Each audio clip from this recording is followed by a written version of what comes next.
উৎসবের মরশুমে ফের অ্যাকশনে এনফোর্সমেন্ট ডিরেক্টরেট। পুরো নিয়োগ দুর্নীতির পর এবার এজেন্সির নজরে আবারও বালি। ঝাড়গ্রামে কেন্দ্রীয় এজেন্সির দল, সেখানে হানা দিয়েছে ইডি। এর পাশাপাশি ঝাড়গ্রামে ইডির দুটো দল গিয়েছে এবং এর পাশাপাশি শহর কলকাতা আসানসোলেও পৌঁছে গিয়েছে এনফোর্সমেন্ট ডিরেক্টরেট। প্রতিটি দলে কেন্দ্রীয় বাহিনীর জওয়ান সহ 3টি করে গাড়ি। একটি টিম লালগড়ের সিজুয়ায় বালি ব্যবসায়ী সৌরভ রায়ের বালি খাদানে, অপর টিম গোপীবল্লভপুরে খাদান ব্যবসায়ী অরুণ সারাফের অফিসে, সেখানেও তল্লাশি চলে। আসানসোলের মুরগাশোলেও তল্লাশি চলছে এনফোর্সমেন্ট ডিরেক্টরেটের। আর এই আসানসোলের মুরগাশোলে বালি কারবারি মনীষ বাগাড়িয়ার বাড়িতে চলছে তল্লাশি। এক এক করে ছবি আপনাদের দেখাচ্ছি। ঝাড়গ্রামের একাধিক জায়গা, আসানসোল আর এর পাশাপাশি কলকাতায় বেন্টিং স্ট্রিটেও তল্লাশি এনফোর্সমেন্ট ডিরেক্টরেটের এই বালি পাচারের তদন্তেই। আজ সকাল থেকেই সক্রিয় ইডি।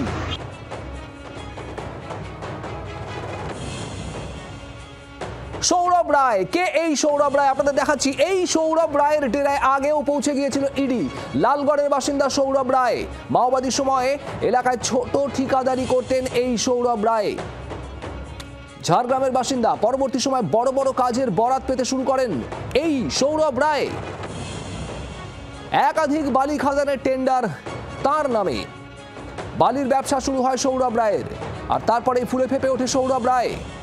বেআইনিভাবে বালি পাচার করে বিপুল সম্পত্তি করার অভিযোগ এই সৌরভ রায়ের বিরুদ্ধে। ইডির নজরে সৌরভ রায়।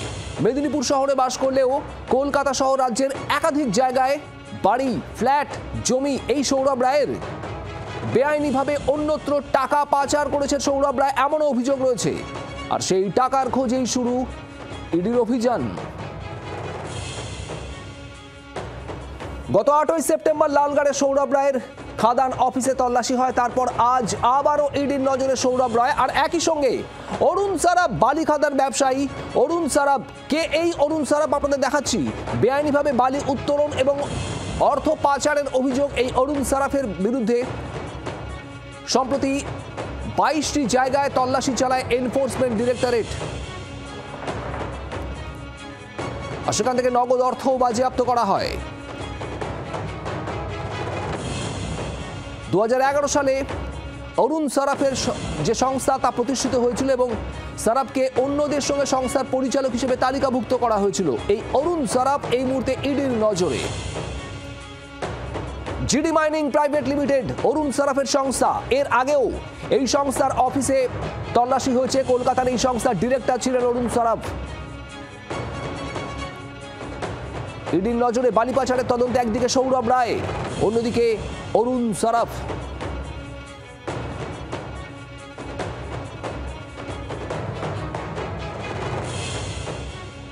8ই সেপ্টেম্বর ঠিক একই রকম ভাবে ভোর রাত থেকেই অভিযান শুরু করে ইডি আধিকারিকরা।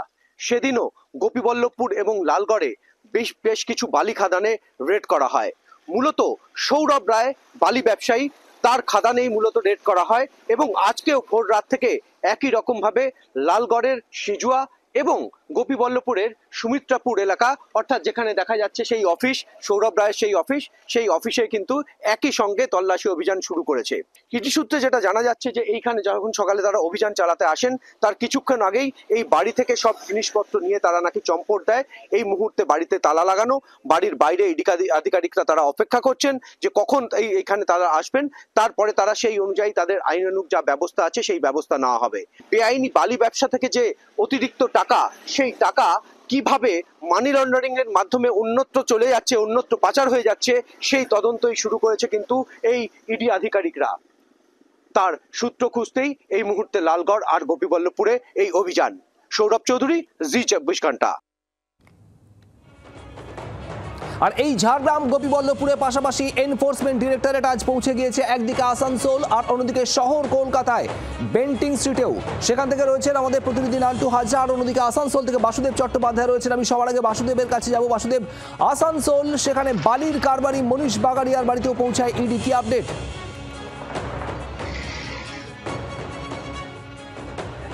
দেখো, এখনো পর্যন্ত কিন্তু তল্লাশি চলছে এবং তল্লাশি একযোগেই আসানসোল, ঝাড়গ্রাম এবং কলকাতাতে সেই তল্লাশি চলছে। কারণটা হচ্ছে যে এই বালি কারবারি গত 3 বছর ধরে সরকারি টেন্ডারেই বালি করছিল, কিন্তু যেটা অভিযোগ সরকারি টেন্ডারের ফাঁকে অবৈধভাবে বালি পাচার করতো এবং পাশাপাশি জিএসটি বিভিন্ন রকম ফাঁকি দিয়েছে বলে একটা অভিযোগ পাওয়া যাচ্ছে। মানে 5% জিএসটি না দেওয়ার জন্য বিভিন্নভাবে কারচুপি করছিল, এই অভিযোগ ইডির কাছে ছিল। পাশাপাশি গত 8ই সেপ্টেম্বর যে হানা হয়েছিল ইডির বিভিন্ন জায়গায় এই বালি নিয়ে, সেখানে বেশ কিছু যে নথি পাওয়া গিয়েছিল, সেখানে এই মনীষ বাগাড়িয়ার নাম এসেছিল।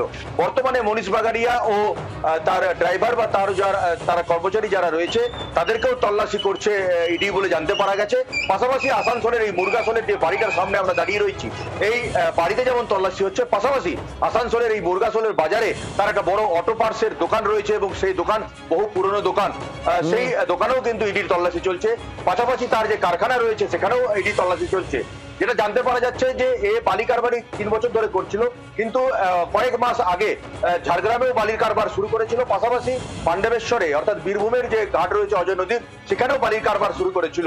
যেটা জানতে পারা যাচ্ছে যে বালির যে চালান হয়, সেই চালানে বিভিন্ন রকম কারচুপি এরা করেছে এবং সেই চালানগুলো নিয়েছে বিভিন্ন যে বালি ঘাট যাদের রয়েছে তাদের কাছ থেকে।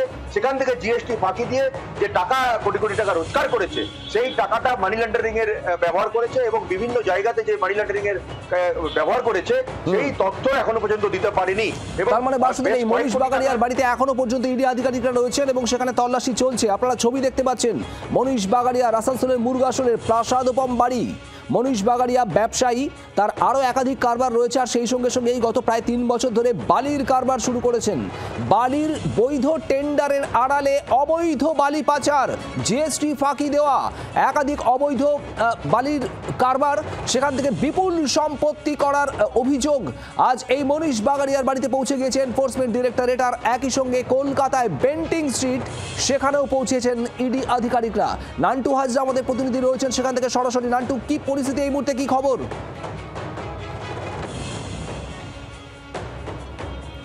দেখো, 17 বেন্টিং স্ট্রিট, এখানে রাজকুমার আগরওয়াল একজন চার্টার্ড অ্যাকাউন্ট্যান্ট এবং তার অফিসেই কিন্তু ইডি আধিকারিকরা সকালেই তার অফিসের বাইরে পৌঁছে যান। কিন্তু অফিস বন্ধ থাকায় প্রথমে ঢুকতে পারেনি এবং 10:30 নাগাদ কেন্দ্রীয় বাহিনীর সঙ্গে নিয়ে তার যে অফিস, সেই অফিসে ইতিমধ্যে পৌঁছে যান। এবং মূলত আমরা ইডি সূত্রে যেটা জানতে পারছি, এই রাজকুমার আগরওয়াল তার যে অফিসে তল্লাশি চলছে, সেটাও কিন্তু এই বালি পাচার যে তদন্ত ইডি করছে, সেই তদন্তে করতে গিয়েই এই চার্টার্ড অ্যাকাউন্ট্যান্ট তার অফিসে তল্লাশি অভিযান চলছে। এবং এই মুহূর্তে বিভিন্ন যে নথি, সেই নথি খতিয়ে দেখা হচ্ছে। এবং যদিও এখনো পর্যন্ত এই রাজকুমার আগরওয়াল তিনি এই অফিসে এসেছেন কিনা এখনো পর্যন্ত সেটা পরিষ্কার নয়। তবে অফিসে একজন রয়েছেন যাকে জিজ্ঞাসাবাদ করা হচ্ছে, এমনটাই আমরা জানতে পারছি। তবে 10:30 থেকে এখনো পর্যন্ত তার অফিসে যে একাধিক নথি রয়েছে, সেই নথি তারা খতিয়ে দেখছেন। এবং তার পাশাপাশি এই চার্টার্ড অ্যাকাউন্ট্যান্ট তিনি এই যে বালি পাচার তদন্তে সেখানে দাঁড়িয়ে তার কাছে কি কি নথি রয়েছে এবং সেই বিষয় তদন্ত করার জন্যই আজকে কিন্তু তারা এই মুহূর্তে এই অফিসে তল্লাশি অভিযান চালাচ্ছেন। নান্টু, নজর রাখো, ইডি আধিকারিকরা এখনো রয়েছেন বেন্টিং স্ট্রিটে। নান্টু, সৌরভ এবং বাসুদেব, তোমাদের 3জনকে ধন্যবাদ। আর এই ইডির তল্লাশি, বালি পাচারের তদন্তে আজ সকাল থেকেই সক্রিয় এনফোর্সমেন্ট ডিরেক্টরেট।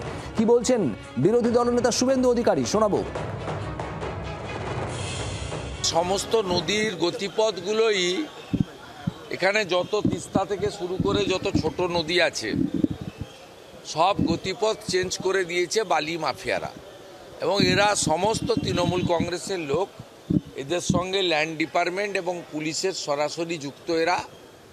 অতএব উত্তরবঙ্গ বলুন, দক্ষিণবঙ্গ বলুন, বালি সিন্ডিকেট, বালি মাফিয়া এবং একটা ঘাটের বৈধ ইজারা নিয়ে 25টা ঘাট চালাচ্ছে, ওভারলোডে গাড়ি চালাচ্ছে, সব তৃণমূল কংগ্রেসের লোকেরা।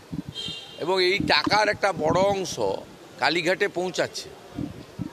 এই সিন্ডিকেটকে ভাঙার জন্য ইডি চেষ্টা করছে এবং সেই চেষ্টাটা সম্পূর্ণ হোক।